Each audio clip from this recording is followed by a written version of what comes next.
Assalamualaikum warahmatullahi wabarakatuh. Di sini aku sebagai Farah Mutia Putri akan menjelaskan mengenai video pembelajaran bahasa Indonesia yaitu daftar pustaka.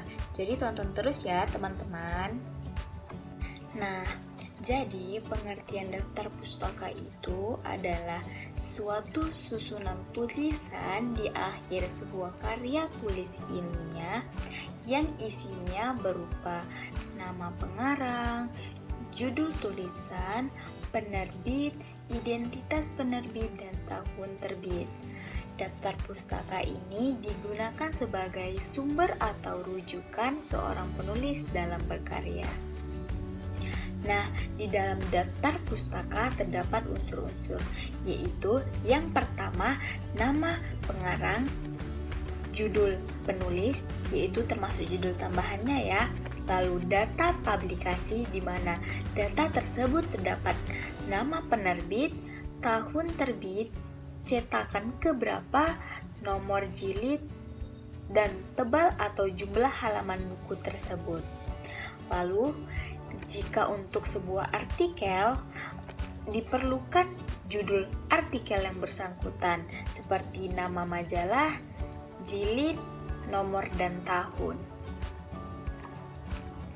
Nah, di dalam daftar pustaka juga terdapat syarat-syarat yang harus kita penuhi loh agar kita dapat membuat daftar pustaka dengan baik dan benar. Yang pertama, syaratnya adalah bagi penulis yang menggunakan marga atau keluarga, nama atau keluarganya ditulis terlebih dahulu. Sedangkan untuk penulis yang tidak menggunakan nama marga, diawali dengan penulisan nama akhir. Kecuali nama Cina ya. Lalu syarat kedua, gelar kesarjanaan penulis tidak perlu dicantumkan dalam daftar pustaka. Judul buku dicetak miring atau digarisbawahi pada setiap kata. Jika tidak, dibuat garis bawah yang bersambung sepanjang judul. Baris pertama diketik mulai ketukan pertama, sedangkan baris kedua dan seterusnya diketik mulai ketukan ketujuh. Jarak antar baris satu dengan baris berikutnya 1 spasi. Jarak antar sumber satu dengan sumber berikutnya 2 spasi. Lalu terdapat 2 metode dalam menulis daftar pustaka, yaitu metode dari Harvard. Metode ini menggunakan nama penulis dan tahun publikasi dengan urutan pemunculan berdasarkan nama penulis secara alfabetis. Dan yang kedua, metode Vancouver. Metode ini menggunakan balet angka. Angka tersebut merujukan dalam situasi sebuah karya tulis yang tepat. Nomor rujukan atau referensi yang ada di dalam karya tulis itu harus sama dengan urutan penulis yang ada dalam daftar pustaka. Tidak perlu mengurutkan tahun publikasi tulisan ya. Nama tidak perlu diurutkan berdasarkan alfabetis. Itu adalah metode Vancouver.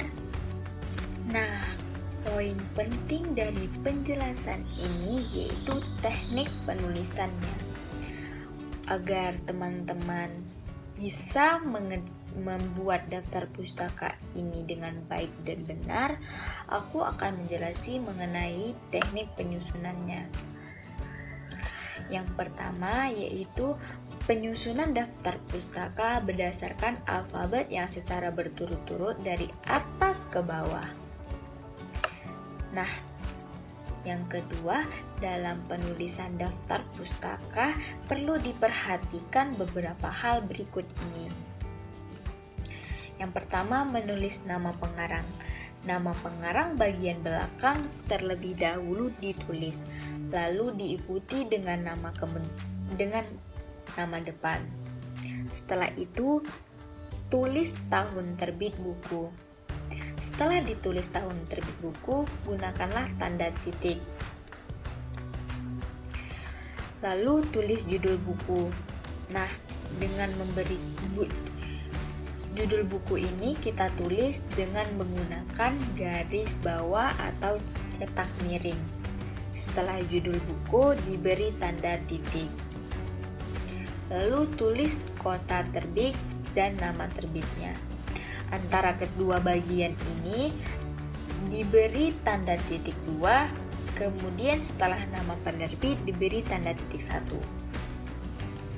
Nah, bila akan digunakan 2 sumber atau lebih dengan nama pengarang yang sama, maka sumber dirilis dari buku yang terlebih dahulu terbit, kemudian diikuti dengan buku yang baru terbit.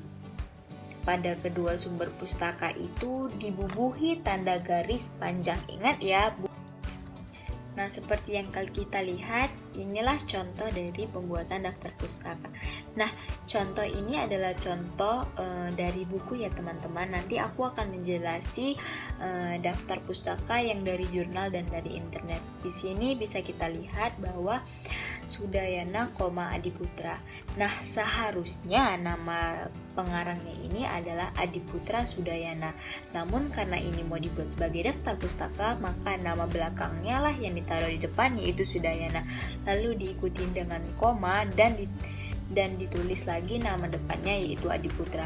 Lalu diberi tanda titik dan dibuat tahun terbit, yaitu tahun 2002. Setelah itu titik kembali dan tulis judul buku dengan menggunakan garis miring atau dengan menggunakan cetak miring atau garis bawah. Nah, di sini aku buat menggunakan cetak miring. Lalu ditandai titik dan tambahi kota terbit, yaitu Jakarta, dan kemudian diikuti dengan tanda titik 2, lalu diikuti dengan nama penerbit, yaitu Jendela Dunia. Adapun contoh daftar pustaka lebih dari 2 pengarang ataupun lebih, bisa teman-teman lihat di slide yang aku terangkan ini. Nah, setelah aku ngasih contoh mengenai cara menulis daftar pustaka dari jurnal, aku akan ngasih tahu lagi mengenai cara menulis daftar pustaka dari internet. Jadi sama aja sih sebenarnya cara menulis daftar pustaka ini semua, cuman pasti ada 1 atau 2 perbedaan. Nah, perbedaan inilah yang akan aku jelasin. Jadi kalau misalnya dari internet, daftar pustakanya itu yang pertama yang sudah pasti nama penulis ya, atau nama pengarang. Yang kedua tahun terbit artikel. Yang ketiga judul artikel, dan yang keempat alamatnya. Alamat yang dimaksud itu kayak alamat websitenya gitu teman-teman. Lalu waktu teman-teman mengaksesnya itu kapan. Jadi teman-teman itu nggak cuman nulis nama penulisnya atau judulnya atau websitenya aja, tapi teman-teman juga harus mencantumkan kapan waktu teman-teman mengaksesnya. Aku akan ngasih tahu lagi mengenai cara menulis daftar pustaka dari internet. Jadi sama aja sih sebenarnya cara menulis daftar pustaka ini semua, cuman pasti ada 1 atau 2 perbedaan. Nah, perbedaan inilah yang akan aku jelasin. Jadi kalau misalnya dari internet, daftar pustakanya itu yang pertama yang sudah pasti nama penulis ya, atau nama pengarang. Yang kedua tahun terbit artikel. Yang ketiga judul artikel, dan yang keempat alamatnya. Alamat yang dimaksud itu kayak alamat websitenya gitu teman-teman. Lalu waktu teman-teman mengaksesnya itu kapan. Jadi teman-teman itu nggak cuman nulis nama penulisnya atau judulnya atau websitenya aja, tapi teman-teman juga harus mencantumkan kapan waktu teman-teman mengaksesnya. Nah teman-teman, sekian video penjelasan aku mengenai daftar pustaka. Lebih kurangnya aku mohon maaf ya teman-teman, karena di sini aku juga belajar mengenai daftar pustaka. Di sini aku hanya mau menyampaikan beberapa pengetahuan aku mengenai daftar pustaka. Jadi berakhirlah penjelasan aku, berakhirlah juga video ini. Jangan lupa ya teman-teman like video ini, dan jangan lupa subscribe ya channel ini. Assalamualaikum warahmatullahi wabarakatuh.